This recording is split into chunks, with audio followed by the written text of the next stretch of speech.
You're listening to The Crypt, and joining me on the show now via Skype is Tyler Main, who portrayed Rob Zombie's Michael Myers in the Halloween remake and Sabertooth in X-Men. So thanks so much for joining me today, Tyler. Hey, thanks for having me on. Well, firstly, before you started acting, you were a professional wrestler. So what would have been some of the highlights of your wrestling career? Oh, man.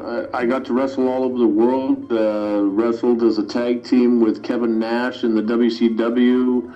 Wrestled Andre the Giant in Japan, wrestled in Germany, Austria, England, Mexico, Puerto Rico, Yugoslavia, all over. It was a great experience, and it was a great stepping stone to get me to my career of acting.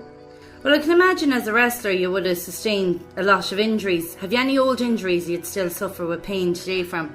I tell you, if I wake up in the morning and something isn't hurting, I'm going to be dead. No way.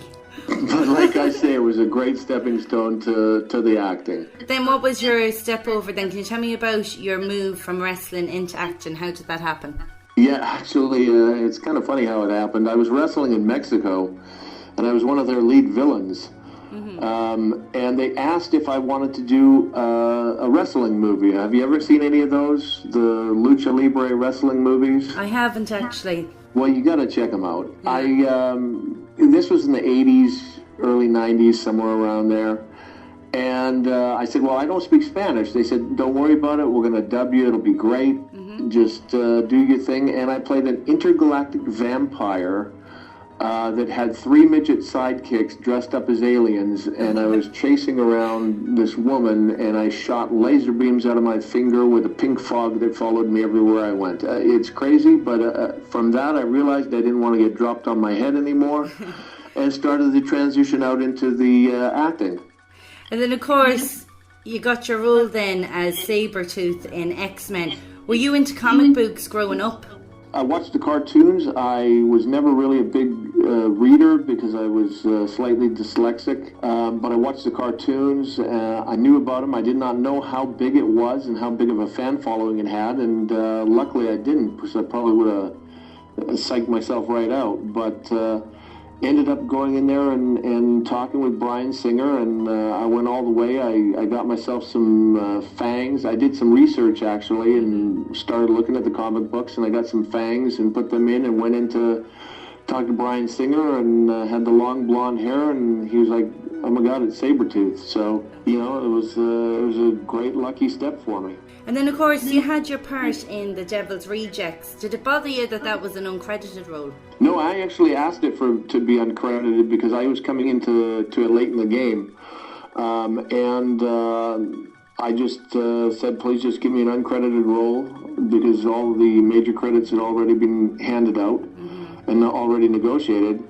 And I had no idea from that, working on that 4 days with Rob, that I would get a phone call when I was back in Canada getting ready to talk to producers about another project from Rob Zombie asking me to be Michael Myers in his Halloween series. And he said if I don't do it, he wasn't going to do it. So I was like, wow. It's such a compliment. And the rest is history. And then had you, because of course he said he wrote Halloween with you in mind, had you been a fan of the franchise beforehand? Like, what preparation had you to do for the role? Oh yeah, I mean, I'd seen them when I was younger.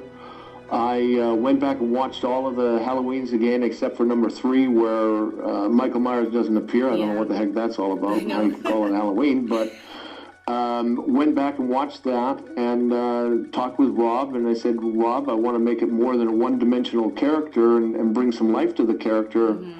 And he fully agreed, and we did it, and the fans seemed to really take to it.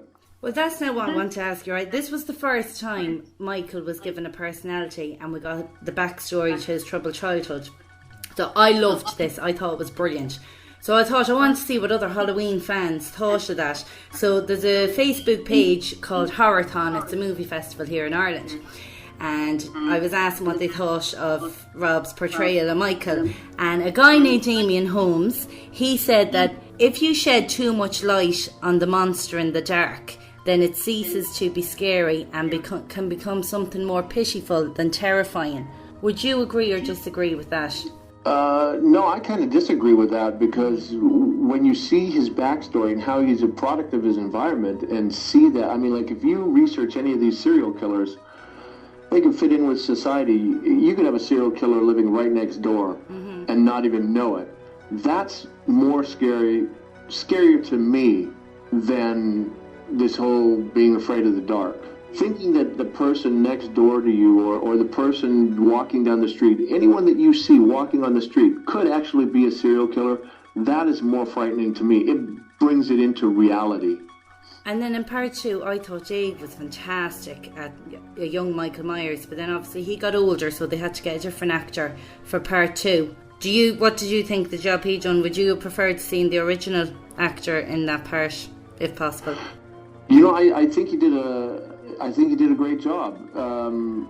Dag was going to do it, but you know, he'd changed. He'd grown over the last 2 years, and when he walked in, he was just so much taller, and he had a deep voice, and it just didn't fit. It just wouldn't have fit, you know. So Rob made the decision that he needed a younger, smaller, because it was from his childhood, you know. And then in the movie, what was your favourite kill out of the 2 films? Favorite kill? Oh man, there's so many of them. I mean, the way the second one opens up where I kill the nurse, that was brutal. Yeah. I really enjoyed that. That's kind of sick that I say that I enjoyed that, right?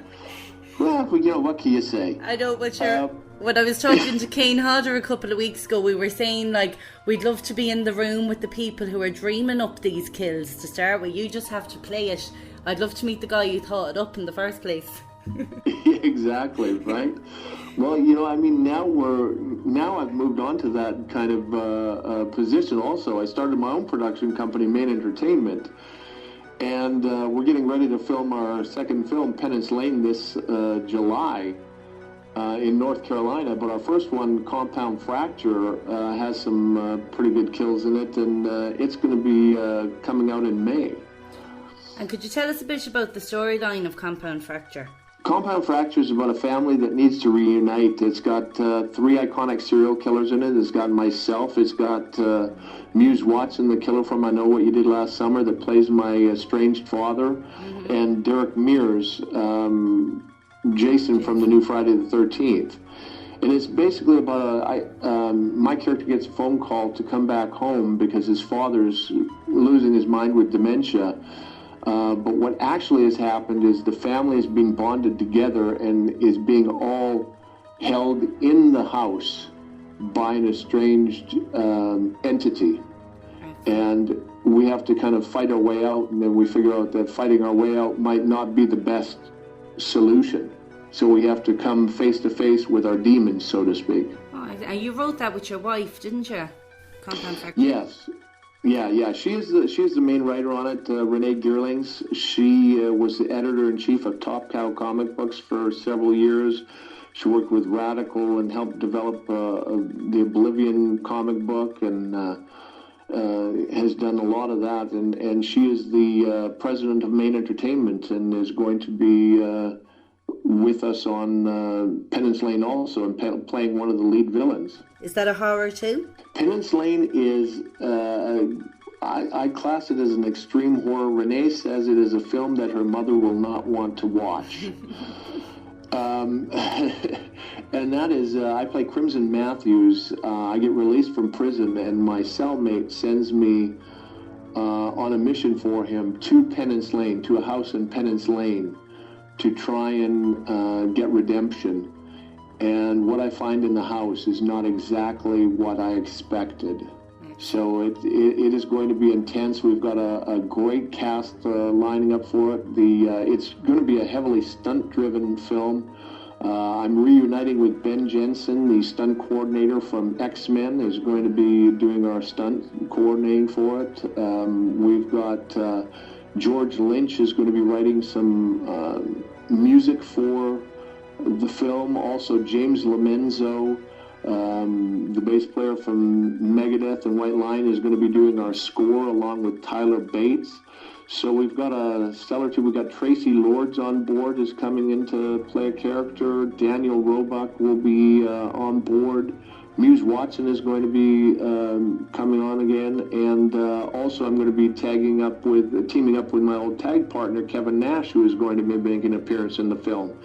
So we have a stellar cast that's lining up right now, and I'm very excited about it. I'd say so. I'm really looking forward to seeing them. They sound like great films, and in an indirect way, we get to see Michael Myers come up against Jason. Yeah, and the compound fracture. Yeah. Kane Hodder now, he has a massive interest in the paranormal. As, a star of many horror movies, would you have an interest in that yourself? Oh, most definitely. That's why we did Compound Fracture. Mm-hmm. I have an interesting story with the paranormal. Like when,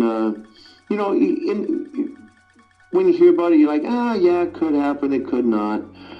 But on a personal note, when my father passed away and I went back home, my mother and my brother and I were sitting in our living room, and we were reassuring my mother that she was going to be okay and it was going to be okay. Mm-hmm. And the lights in the kitchen came on and off and on and off.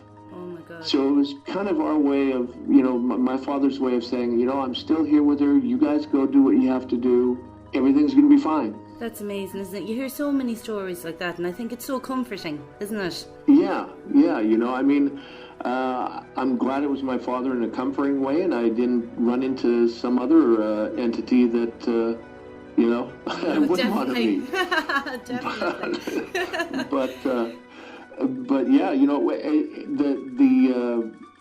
and it's all around you because it's energy. Mm-hmm. When we were doing our scout, we're going to be filming in North Carolina, Penance Lane, and we were looking at one of our locations, a warehouse, and they had said that a couple of security guards had been murdered in the building and another person was killed in the building, and they had done, I guess it's EMPs in the building, and they had found presence in the building. So we're looking to be shooting in a haunted warehouse. Oh my God, you could be one of these cursed movies. So no, don't say that. You don't want anything bad happening on set. I just want good mojo. But they were the security guards, so they're going to take care of us because they know we're good people. Well, listen, before I let you go, I just want to ask you. Rob had said there's no way there'll be a Halloween 3. Now, I know he'd said that about Halloween 2 as well, that if there was one, he wouldn't be involved. Do you think would there be ever a chance of it happening? I think there will be a Halloween 3. I don't know that Rob would be involved. I've been approached about other scripts, and we were actually, Scout and I were set to do another one several years ago, but it got put on the shelf. As far as the status is where it is now, I am not sure. But if they approached me and the script was good and everything fell into place properly, I'd be definitely interested. I don't know what I would do because, like I said to Rob on the second one, I wanted to kick the kills up a notch from the first one to the second one, which we did. They got more brutal and intense. And to do that again, to do a third one, I don't know what the heck I'd have to do to somebody, you know what I mean? I know. Well, as you said, your wife said that it was a movie she wouldn't want her mother to see. I watched Halloween with my mother there the other week, and she was, all she kept saying was, why is he killing her now? What's she got to do with it? And she kept covering. You could just tell her that she got in my way. She kept covering her eyes. But listen, thank you so much for your time today.